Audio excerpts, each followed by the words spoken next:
তারা জান্নাতের নেয়ামত দেখে, আল্লাহ তাআলার মারিফতের দিদার দেখে, ওয়ালা তাআলামু নাফসুম মা উখফিয়া লাহুম মিন কুররাতি আয়ুন, যেই জান্নাত দেখলে চক্ষু ঠান্ডা হয়ে যায়, যেই মাবুদের মারিফতের দরজায় গেলে চক্ষু ঠান্ডা হয়ে যায়। একটা সেজদার মধ্যে গিয়া, একটা রুকুর মধ্যে গিয়া ঘন্টার পর ঘন্টা কাটাইয়া দেয়, কারণ রুকুর মজা, সেজদার মজা তারা পাইছে, আমরা পাই নাই। যার কারণে নামাজের সময় দেওয়ার মতো মন মানসিকতা আমাদের নাই। আজকে রুচু দূরে কাফের পুরহালান, আজকে রুচু দূরে কাফের পুরহালান, বন্ধুরু পারে খোদা কি আজজাল। আগে কি দরপুঞ্জ মসজিদ মস্ত সাপ, ওয়াদিগার দরবাগে তর সুনা মুরাদ, নামে উঁচু বর্জবানম মিরাওয়াত, হারবনে মো আগা সরজু ইশাওয়াত।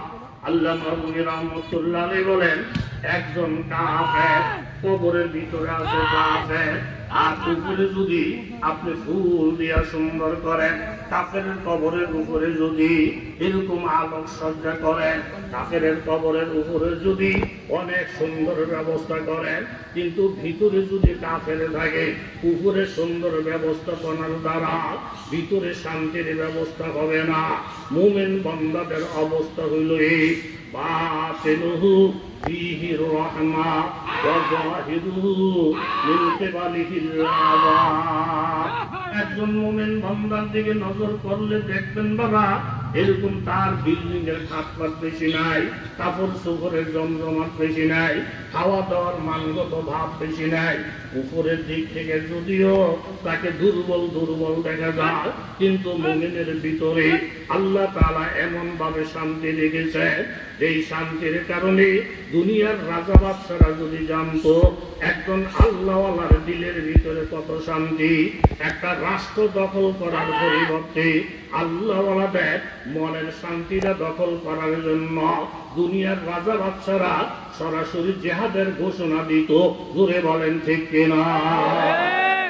আল্লাহওয়ালা যারা রাত্র যখন গভীর হয়, আল্লাহর রহমত যখন প্রথম আসমানে এসে বান্দাকে ডাকাডাকি শুরু করে দেয়, আল্লাহওয়ালা যারা হক্কানি পীর মাশায়েখ যারা, তারা গভীর রাত্রে ঘুমের বিছানায় থাকে না, তাদের ফিট বিছানা থেকে আলোক হয়ে যায়। রহমতের আশায়, গজবের ভয়ে তারা মাবুদের দরবারে দাঁড়াইয়া কখনো রুকুতে, কখনো সিজদাতে আল্লাহর দরবারে কান্দে। কথা জোরে বলেন ঠিক কিনা? রুকু সিজদা আল্লাহওয়ালাদের রুকু সিজদা, আপনার আমার রুকু সিজদা এক না বেশ কম আছে? কথা বলেন, এক না বেশ কম আছে? একজন যুবক সাহাবী, বিবাহর উপযুক্ত যুবতী সাহাবিয়া, উনিও বিবাহর উপযুক্ত যুবক সাহাবী আল্লাহর কাছে কান্দে, আল্লাহ ওই মহল্লার মধ্যে একজন যুবতী বড় দিনদার, তুমি তাকে আমার বিবি বানাই দাও। আবার যুবতী কান্দে, আল্লাহ ওই মহল্লায় একজন যুবক সাহাবী বড় দিনদার, তুমি তাকে আমার স্বামী বানাই দাও। একজন আর একজনের উপর আশিক ভিতরের মধ্যে রাখছেন, আল্লাহর কাছে দোয়া করছেন। এমন কোন জিনিস নাই যেটা মাবুদের দরবারে চাইলে বান্দা পাবে না। ইজা সাআলতা ফাসআলিল্লাহ ওয়া ইজা ইসতাআনতা ফাসতাইন বিল্লাহ। স্বামী আল্লাহর কাছে দোয়া করে, বিবি আল্লাহর কাছে দোয়া করে। স্বামী চায় বিবিটা যেন আমার হয়, বিবি চায় স্বামীটা যেন আমার হয়। আজকে তাদের দোয়া কবুল, বিবাহ তারিখ হয়ে গেছে, উভয় পক্ষের আত্মীয় স্বজন বাড়িতে উপস্থিত হয়ে যায়। বিবাহ আগদ যখন শেষ, এখনো বাসর ঘর বাকি। হঠাৎ করে বাজার বাড়ির মধ্যে এসে একজন পথিক আওয়াজ দিলেন, আল জিহাদ ফি সাবিলিল্লাহ।